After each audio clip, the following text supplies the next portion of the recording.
John Kennedy is an exalted figure in the history of the Hawthorn Football Club, the catalyst for the club's transition from pitiful Mayblooms to the powerhouse Hawks. He has been a player, coach and official on the VFL AFL landscape for more than 60 years. Welcome, John. It's an honour to have you in the chair. Thank you, Mike. Not an honour, but thank you very much. John, let's start with the playing career. When you got to Hawthorn in 1950... A long while ago now. It is a long while ago, but it had been a tough journey for the Hawks. You'd won 99 out of 499 games in the VFL. Well, that sounds like an appropriate figure, but all I can recall is that we didn't win a match in the first year. We lost 18 on end.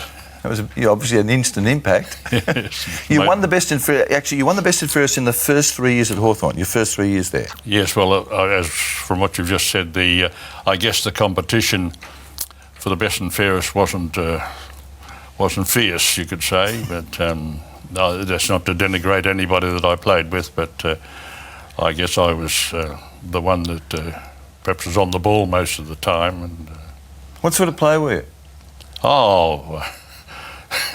Are you serious there? Yeah, well, my friends sort of joke about it. They say that they meet people who say they saw me play and it wasn't a pretty sight.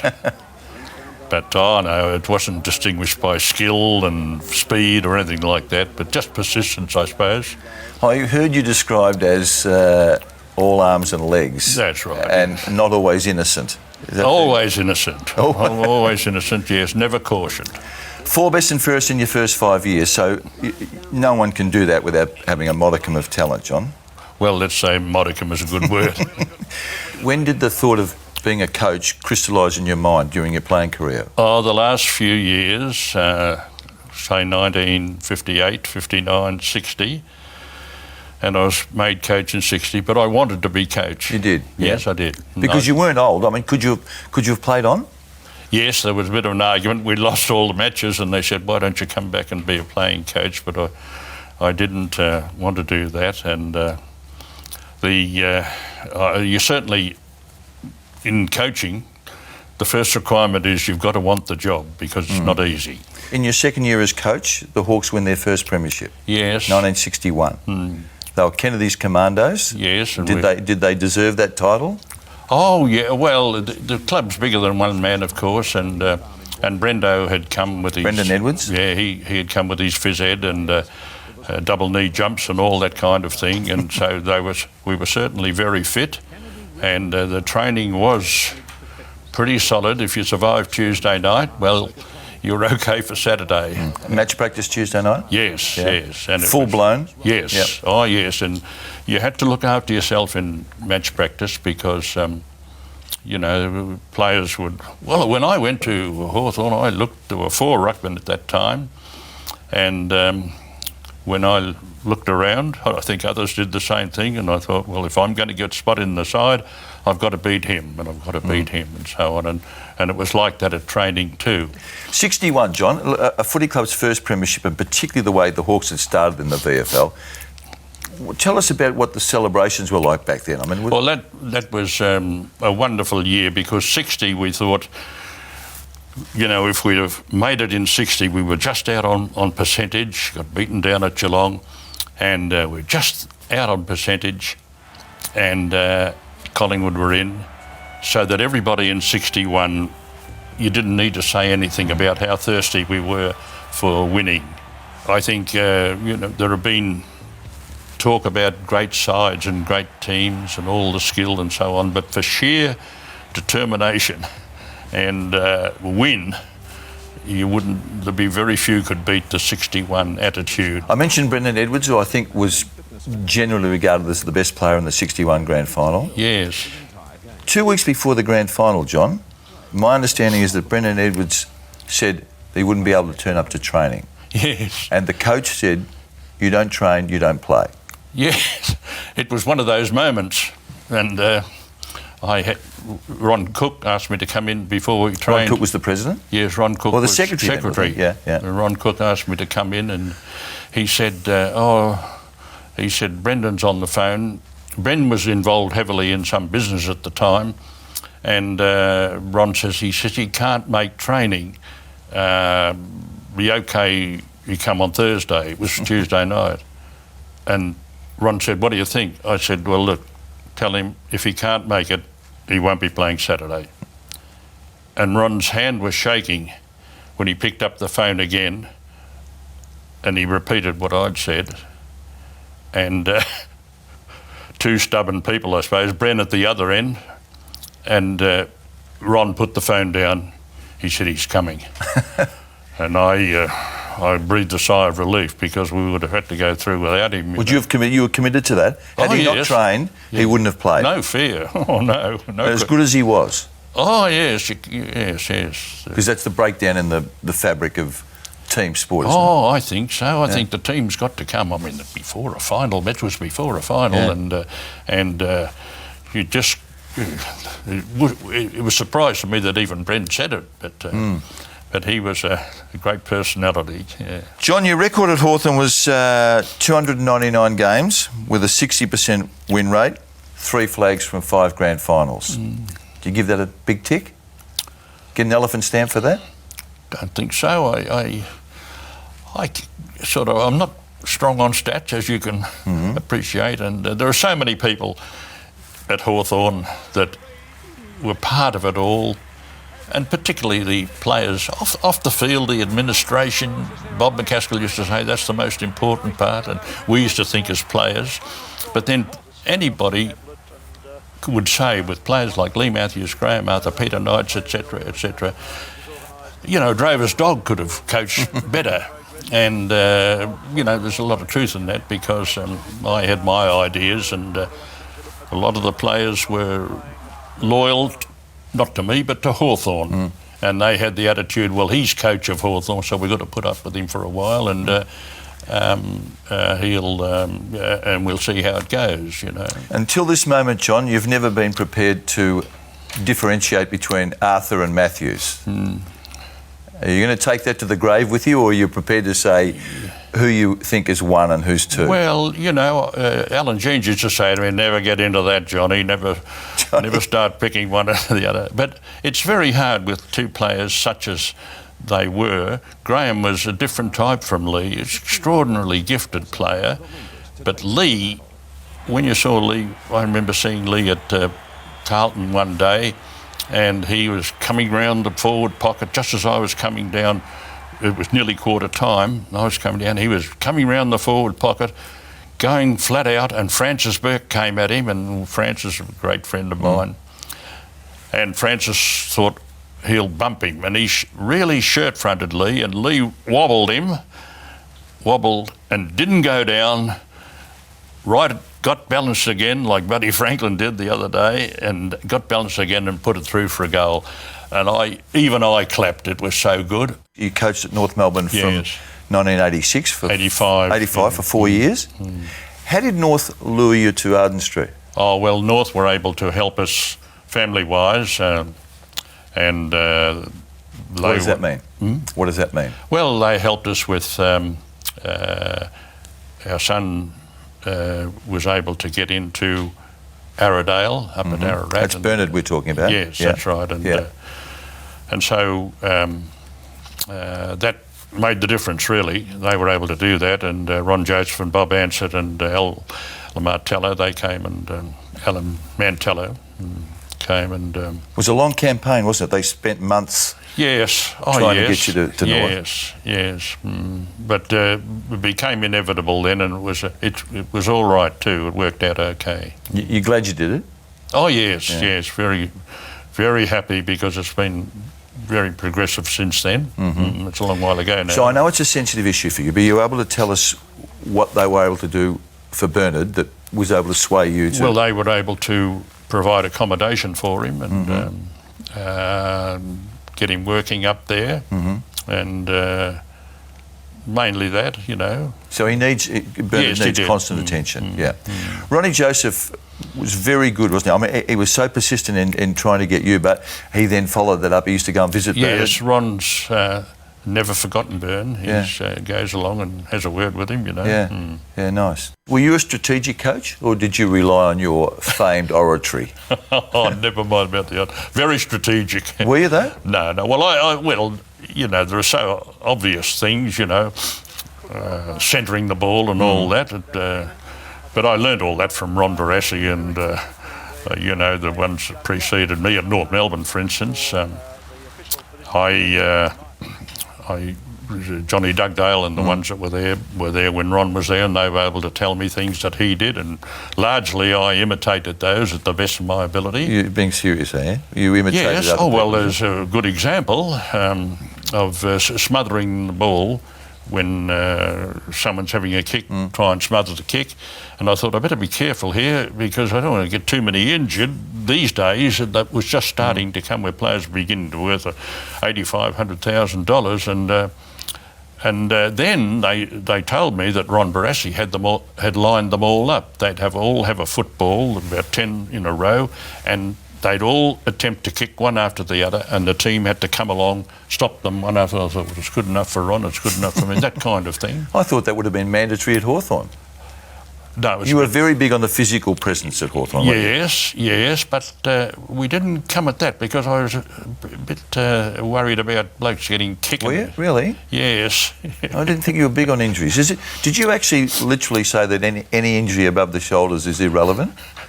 Yeah, well, I did say it because I was exasperated. And What was the occasion, do you remember? well, out at Footscray, and Morton wouldn't mind my mentioning it, but I was trying to say something. Morton, who's Morton? Morton Brown. Oh, Morton Brown, yeah. Yes, yeah.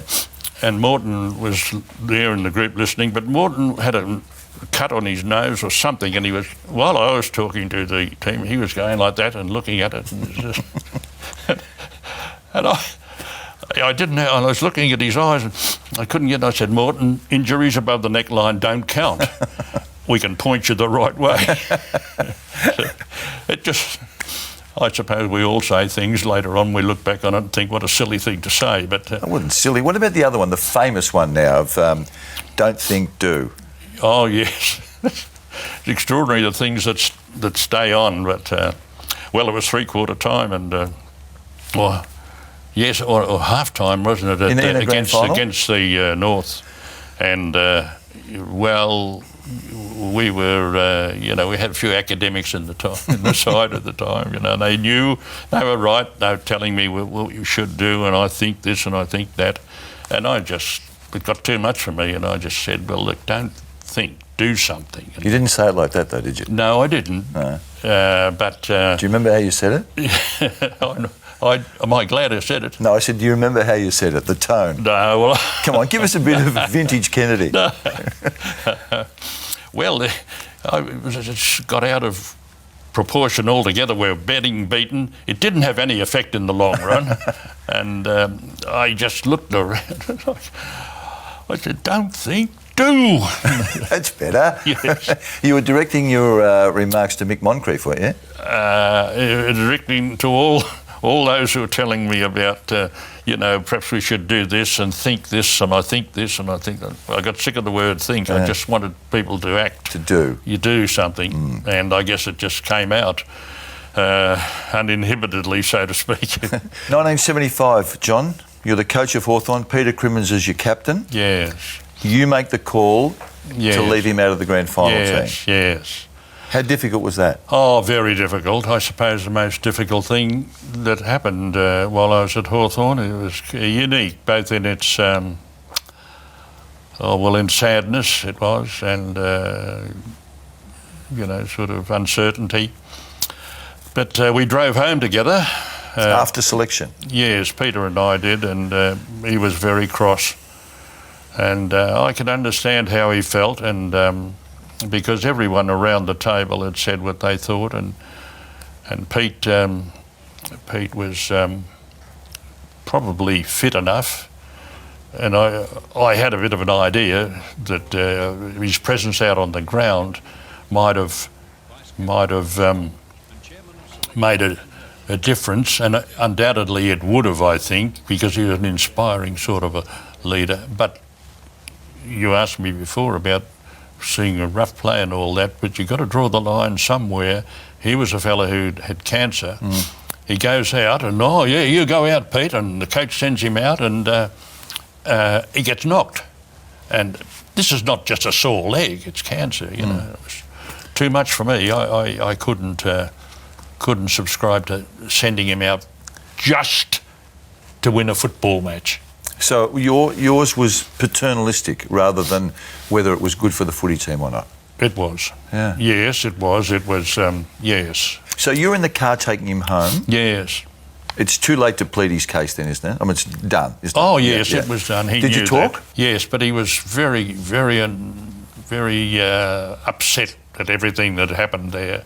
And I didn't blame him, but I went inside and my wife, Dulcie, said, well, you didn't pick Crimmins. And I thought, oh, Dulcie usually doesn't take all that much interest in the team, you know, who's in and who's out. And I said, no, we didn't. And that was all that was said. But I guess it was a difficult situation all round. He was popular among his teammates too. He and Lee were a tremendous combination when you think of it. He was dead 12 months later?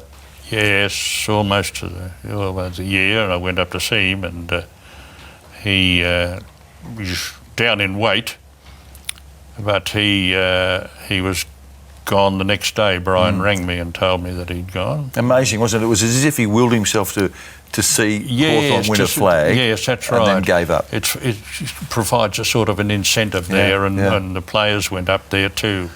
When we come back, John, let's talk about the Battle of Britain.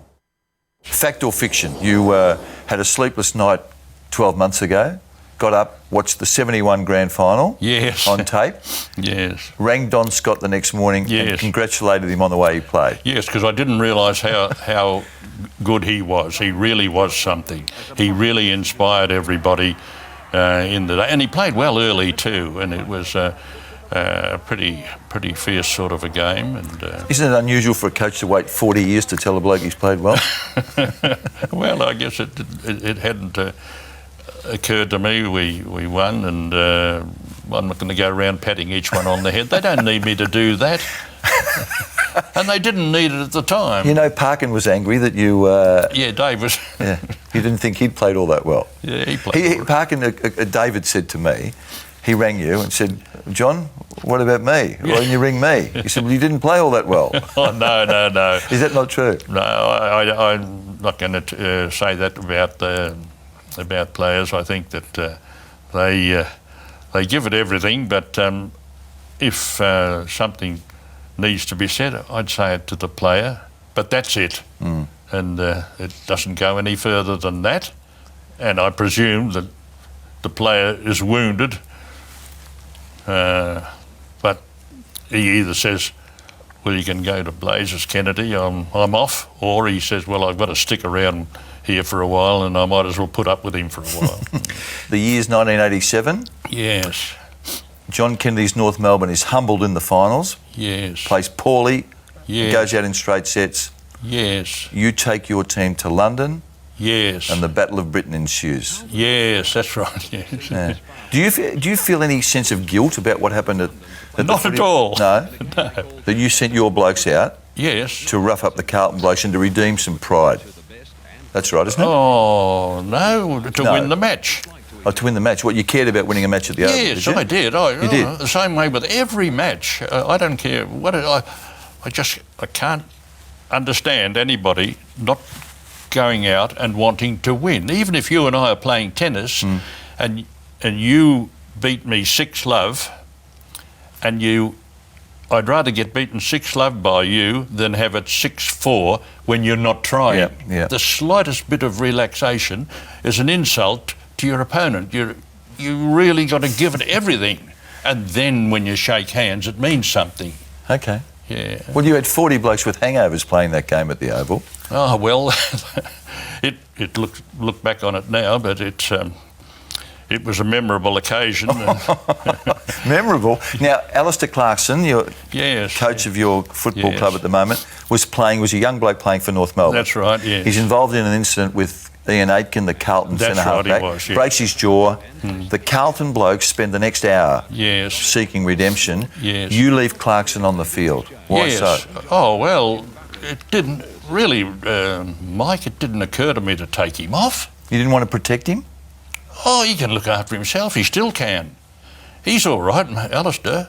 And no, I must admit, perhaps I should have thought, I should protect Alistair. But he's okay.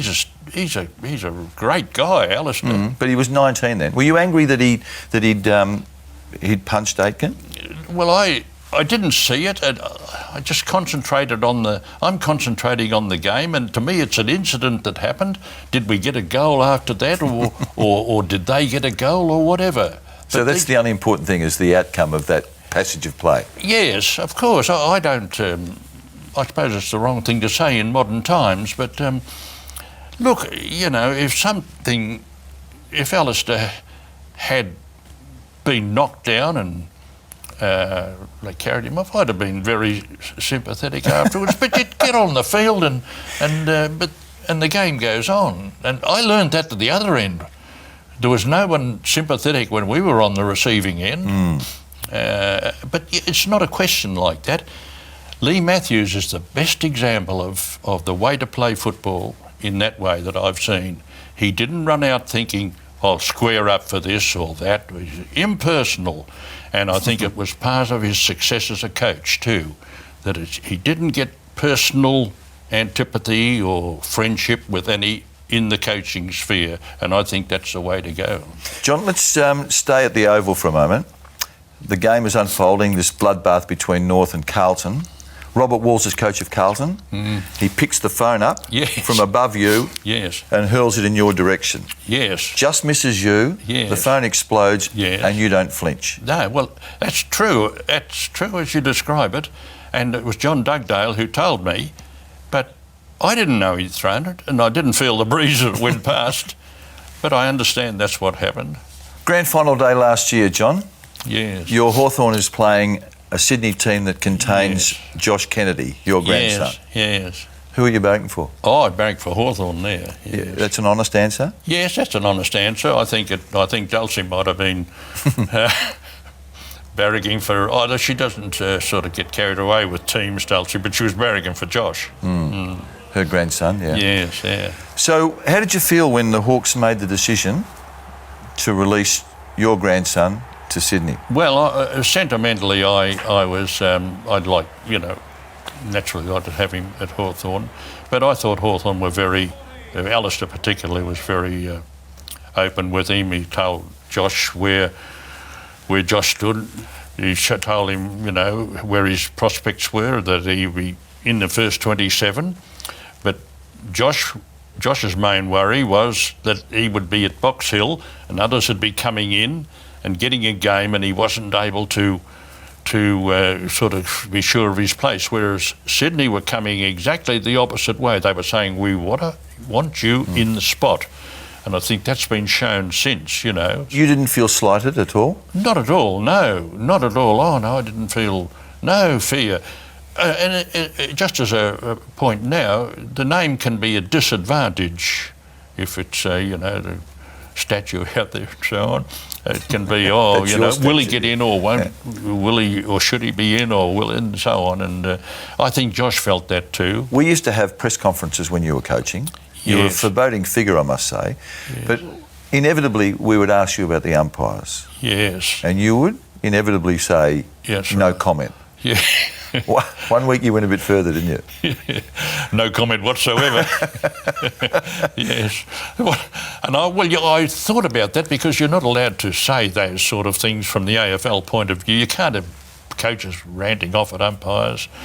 But I remember thinking sometime, we've got no complaints with the umpires. They treat us all the same, like criminals. And I thought I'd better shut up. John, if you had to pick between an umpire and a journo to save their life, put him in the in the lifeboat, who would you go for? That's a problem, isn't it? You'd leave both of us, wouldn't you? I'll give that a bit of thought. Didn't like journos, did you? Oh, well, that's not so.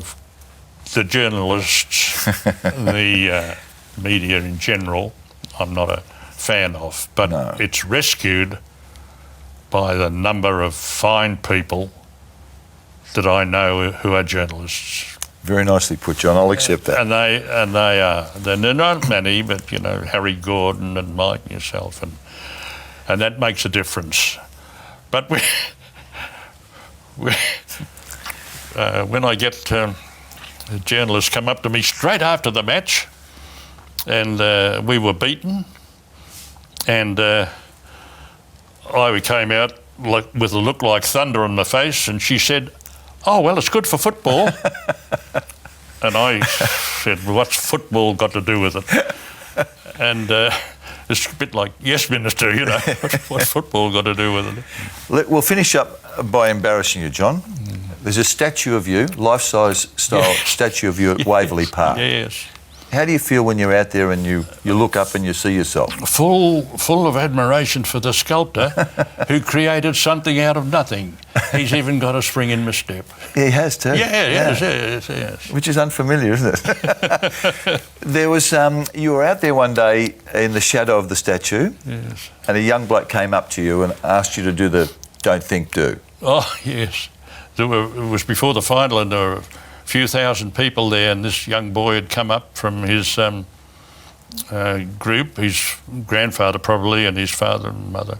They were over, and he came up, and he's about 12, and he very timidly said, would you please say, do something? And I just looked and I thought, I said, do something. And he still stood there with that unsatisfied look on his face, and I said it again, do something. I thought, I'm not getting very far, so I said, do something. And he smiled, and he ran straight over to his dad and his grandfather, and they were all laughing and The joking. world's a beautiful place. Yeah. Yeah. Hey, John, it's been fantastic talking to you. I look forward to it. Yeah. It's been everything that I hoped for. You've made a massive contribution to Hawthorn and to football. It's great to see you. Thank you, Mike. Good to be here. Thanks. This has been a Fox Footy production for Fox Sports.